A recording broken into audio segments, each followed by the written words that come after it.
இன்னைக்கு நம்மளால ஜெபிக்க முடியாததுக்கு காரணம் என்ன தெரியுமா? நம்ம புத்தி தெளிவுள்ளதா இல்லை. அதனாலதான் என் தகப்பன் இருக்கிறார், என் தகப்பன் எப்படிப்பட்டவராய் இருக்கிறார், இந்த அறிவு எனக்கு வேண்டும். There is a father for me. என்னை பராமரிக்க ஒரு தகப்பன் இருக்கிறார். ஜெபிக்க உட்காருகிற ஒவ்வொரு நபருக்கும் இந்த சிந்தனை வேண்டும். நான் போய் கேட்டா எனக்கு ரிஃப்யூஸ் பண்ணாம, மறுக்காம அதை சரியா எனக்கு கொடுக்கிற ஒரு தகப்பன் எனக்கு உண்டு. இந்த சிந்தனை உள்ளவர்கள் தான் அவரிடத்தில் சேர முடியும், அவருடைய சமூகத்தில் ஜெபிக்க முடியும். இன்னைக்கு நான் சொல்றேன், உங்களை விசாரிக்க, உங்கள் ஜெபங்களை, உங்கள் விண்ணப்பங்களை கேட்க ஒரு தகப்பன் இருக்கிறார். உங்கள் புலம்பலை கேட்க ஒரு தகப்பன் இருக்கிறார். உங்கள் கண்ணீரை பார்க்க ஒரு தகப்பன் இருக்கிறார். அவர் பூலோகத்தின் தகப்பன் அல்ல, அவர் பரம மண்டலங்களில் இருக்கிற He is my father. அவர் என் தகப்பன்.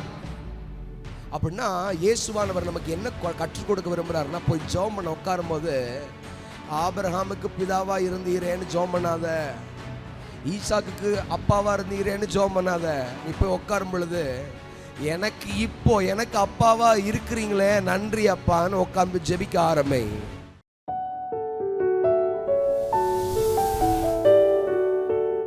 அதே வசனம், அதே அதிகாரம், கடைசி வசனத்தை வாசிங்க. 31. அதற்கு தகப்பன், மகனே,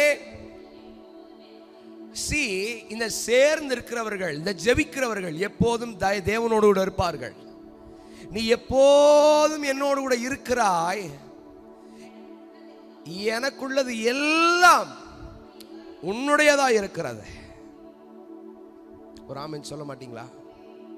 Whatever is belongs to God, it is belongs for those who pray and stay in His presence. தேவனுக்கு உரியது எல்லாம் ஜெபிக்கிறவர்களுக்கு உரியது. நான் சொல்றது புரியுதுங்களா? தேவனுக்குரியது எல்லாம் ஜெபிக்கிறவர்களுக்கு உரியது. தேவனுக்குரியது எல்லாம் ஜெபத்தில் தரித்திருக்கிறவர்களுக்குரியது. நான் சொல்ற விசுவாசிக்கிறீர்களா? அவருக்குரியது எல்லாம். வாசிங்க, மறுபடியும் வாசிங்க ஒரு தடவை. மகனே, அதற்கு தகப்பன், மகனே, மகனே, நீ எப்போதும் என்னோட இருக்கிறாய். இதுதான் ரொம்ப முக்கியமான காரியம். ஒரு பிள்ளை எப்பவுமே யாரு கூட இருக்கணுங்க? தகப்பனோடையே இருக்கணும். அதுதான் பிள்ளை. ஒரு பிள்ளைக்கு அடையாளமே தகப்பனோடு கூட இருக்க வேண்டும். நானும் என் பிதாவும் ஒன்றாய் இருக்கிறோம். என்ன சொல்ல வராருன்னா, I and my father is one. ஒன்னா இருக்கிறோம். நாங்க ரெண்டு பேர் பிரிஞ்சு இல்ல. நான் அவரிலும் அவர் என்னிலும் நிலைத்திருக்கிறது போல நாம் எல்லாரும் ஒருவரில் ஒருவர், நான், நீங்க, பிதா எல்லாம் ஒன்னா இருக்கும்படி நான் அவரை வேண்டிக் கொள்ளுகிறேன்னு இயேசு ஜெபிக்கிறாரு. பாருங்க, அந்த ஜெபத்திற்கான பதில் வந்திருக்குமா, வந்திருக்காதா? நம்மளையும் பிதாவையும் ஒன்னாக்கி இருக்கிறார். பாருங்க, பிதாவோடு கூட ஒப்புரவாக்கி இருக்கிறார். வலுவாதபடி நம்மளை காக்கவும். வாசிங்க, யூதாவின் புஸ்தகம். அதாவது இந்த ரிலேஷன்ஷிப்ல இருந்து அவரே என்னை வலுவாதபடி காக்கிறார். வலுவாதபடி உங்களை காக்கவும் தமது மகிமையுள்ள சன்னிதானத்திலே மிகுந்த மகிழ்ச்சியோடு உங்களை மாசற்றவர்களாய் நிறுத்தவும் வல்லமை உள்ளவரும் தாம் ஒருவரே ஞானம் உள்ளவருமாகிய தம்முடைய இரட்சகரான தேவனுக்கு கனமும் மகத்துவமும் வல்லமையும் அதிகாரமும் இப்போதும் எப்போதும் உண்டாவதா. அப்படியே வாசிங்களேன், அப்படியே அதே பேஜ்லேயே இருக்கு பாருங்க. 6வது வசனம் வாசிங்க. 1:6. நம்மிடத்தில் அன்பு கூர்ந்து தமது இரக்கத்தினாலே, நம்முடைய இரத்தத்தினாலே நம்முடைய பாவங்களார நம்மை கழுவி தம்முடைய பிதாவாகிய தேவனுக்கு முன்பதாக நம்மை ராஜாக்களாகவும் ஆசாரியர்களாகின அவருக்கே மகிமையும் வல்லமையும் என்றென்றைக்கும் உண்டாவதாக. நல்லா கவனிங்க, நம்ம இப்ப யாருக்கு முன்னாடி நின்றுகிட்டு இருக்கிறோம்? பிதாவாகிய தேவனுக்கு முன்பதாக நாம் நின்று கொண்டு இருக்கிறோம். நான் சொல்றது உங்களுக்கு புரியுதா? I am standing before my father. அதாவது ஜெபிக்கிறவன் பிதாவுக்கு முன்பதாக நிற்கிற ஒரு மனிதன். பிதாவுக்கு முன்பதாக நிற்கிற ஒரு மனிதன். ஆமென்.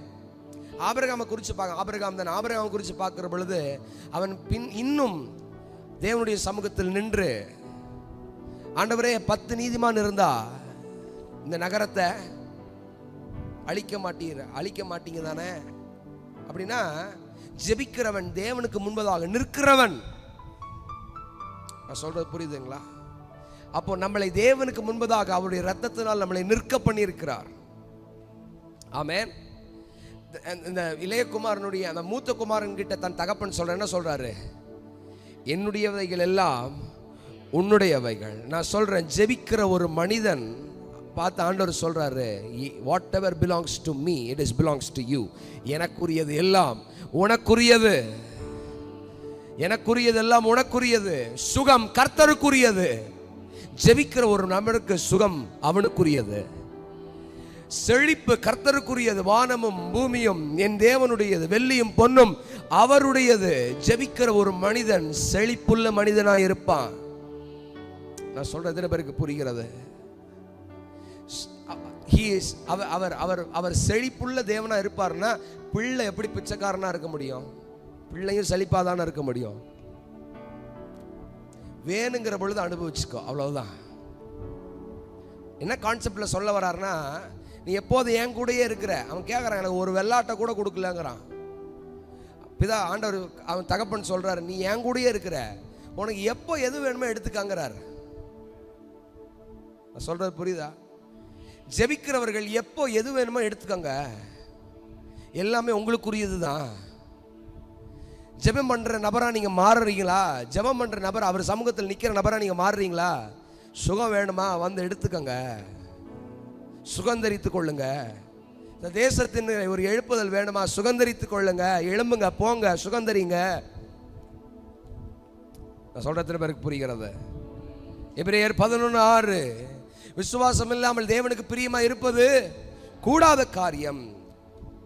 அவரிடத்தில் சேர்கிறவன் அவர் உண்டென்றும் தம்மை தேடுகிறவர்களுக்கு அவர் பலன் அளிக்கிறார். அப்படின்னா அவரை தேடுகிறவர்களுக்கு எப்படிப்பட்ட பலன் அளிக்கிறார் தெரியுமா? அவருக்கு உரிய எல்லாவற்றையும் இவனுக்குரியதாய் மாற்றுகிறார். அதுதான் நமக்கு கிடைத்திருக்கிற பலன்.